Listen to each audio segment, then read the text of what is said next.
Welcome to Taiwan Report News Brief, news analysis and context from Taichung, Taiwan. I'm Donovan Smith. All right, up today on the program, Taiwan's economy continues to shine. Taichung's MRT is on hold indefinitely. CTiTV news and the NCC's moves for more control. Now, for this show, I'm trying a different format. I've moved the headlines to the end of the show, but be sure to stick around for those. There are quite a few. First up, however, I'd like to thank our newest patron on Patreon, Thomas. Thank you very much, Thomas. Your support means a lot to us here at Taiwan Report. The central bank decided to leave its key interest rates unchanged at 1.125%, the lowest in the country's history. The central bank also raised its forecast for Taiwan's GDP to 2.58% for 2020 and to 3.68% for 2021, from 1.6% and 3.28%. made at the previous quarterly meeting held in mid-September. S&P Global Ratings has raised Taiwan's GDP growth forecast from 1% to 1.64% for this year, while cutting back their forecast for next year from 3% to 2.9%. That is one of the most pessimistic outlooks of all the forecasters. At the opposite end of the spectrum is Academia Sinica, which predicted growth expected to hit 2.71% for 2020 and a blistering 4.24% in 2021. Many are speculating that Taiwan's growth this year and next may surpass that of China's for the first time in decades. Now, politically, this is good news for the DPP. For years, the image was of the KMT being the more competent of the two parties in economic management, and at one time that was true. In 2008, the KMT's Ma Ying-jeou campaigned on that, but his record by the end of his second term of office failed to even come close to his campaign promises. Under President Tsai, the economy has done better, and jobs and investment are returning from China, helped along by incentives offered by our administration. Even better, after years of stagnation, wages have been slowly inching up again, though not as fast as most would like. However, all this being said, it was interesting to note in the ET Today poll I shared with you a few shows back about the top 10 politicians in the country, and that the KMT entries ranked higher in financial management, so the image of KMT proficiency isn't completely gone. The Taichung MRT launch is now indefinitely delayed. A report was given to the city government, but the government said it didn't fully explain why couplings connecting the carriages failed and decided to delay the launch.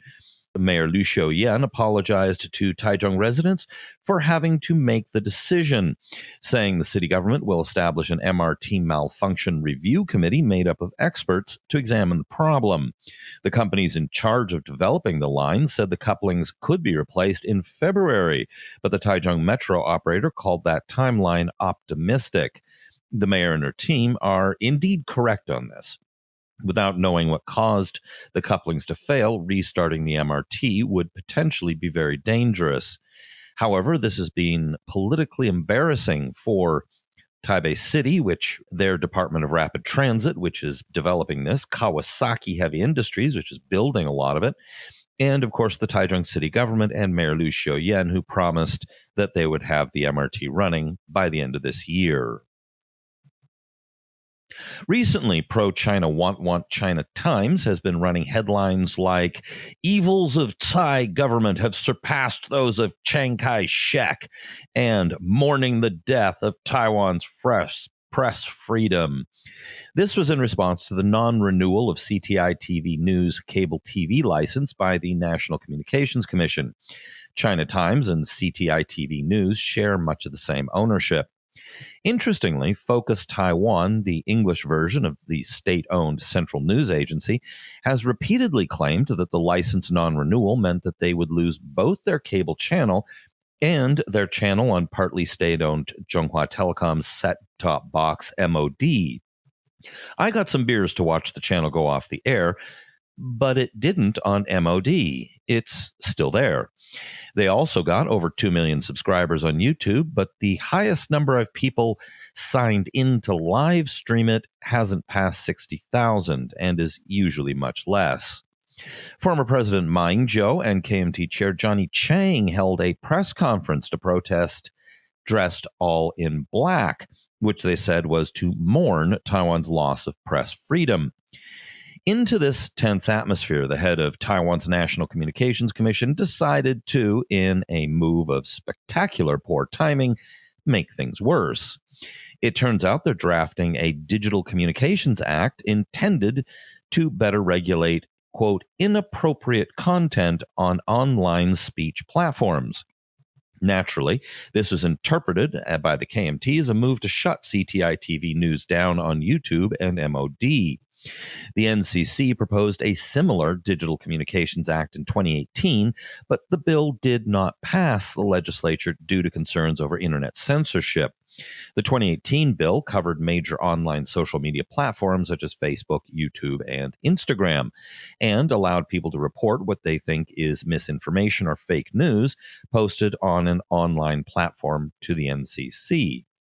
Now, currently, there are already laws in place to handle insults and fake news on social media, so without specifics, it isn't really clear what they need the law for.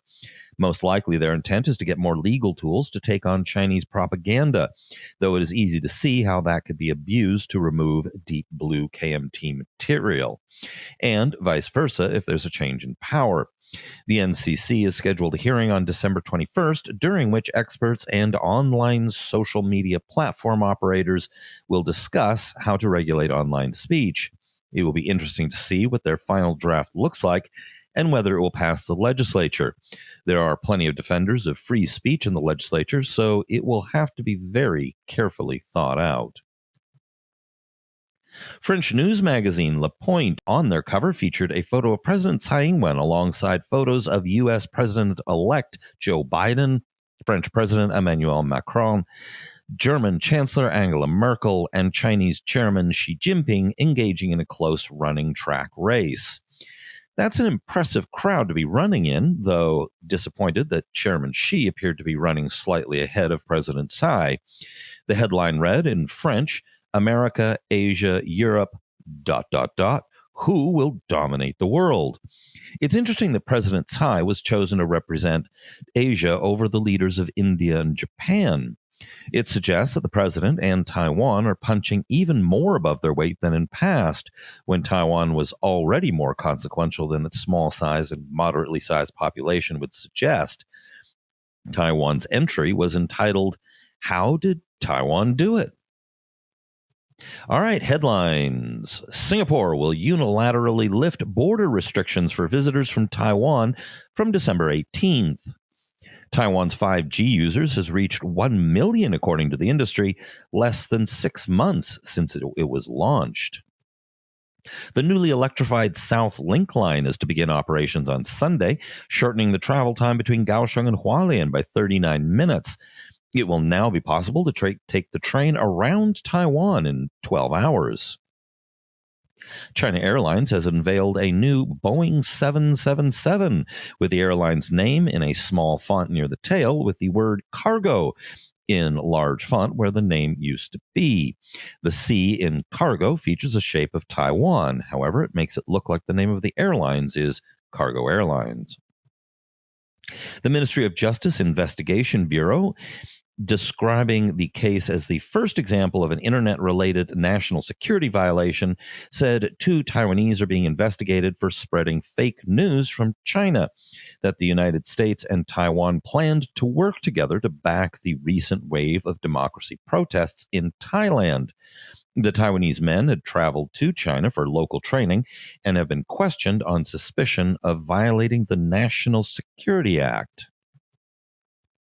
The mayors of Taipei and New Taipei officially signed a contract to host the 2025 World Masters Games, formalizing the agreement in a video call with the president and CEO of the International Masters Games Association, which organizes the event.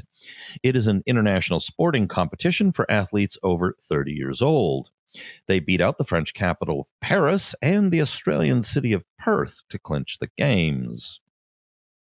The BBC used a picture of Taiwan's national carrier, China Airlines, to illustrate a news report about Chinese cabin crew being advised to wear diapers during flights as an epidemic prevention measure. This is not the first time this has happened.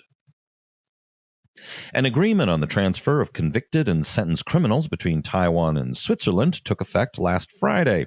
The agreement was the product of 3 years of negotiations between the two sides and is the fifth such deal reached between Taiwan and a European country. I had no idea it was so complicated it would require 3 years of negotiations. Or was it just on the back burner?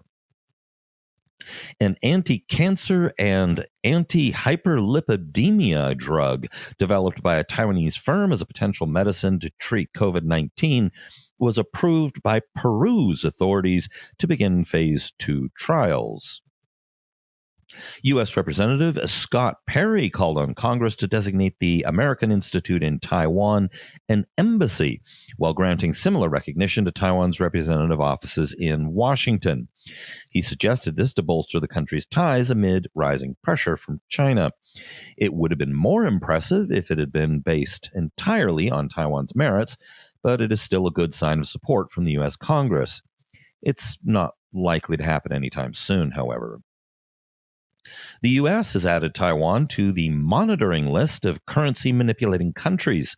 The manipulator designation has no specific or immediate consequence, but U.S. law requires the government to engage with the listed nations to address the perceived exchange rate imbalance.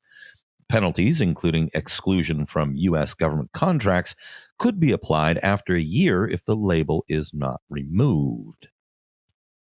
Guam's governor is planning to visit Taiwan in January to discuss her island's reopening to tourism in a tourism bubble with Taiwan. All right, be sure to hit like and subscribe and all that good stuff.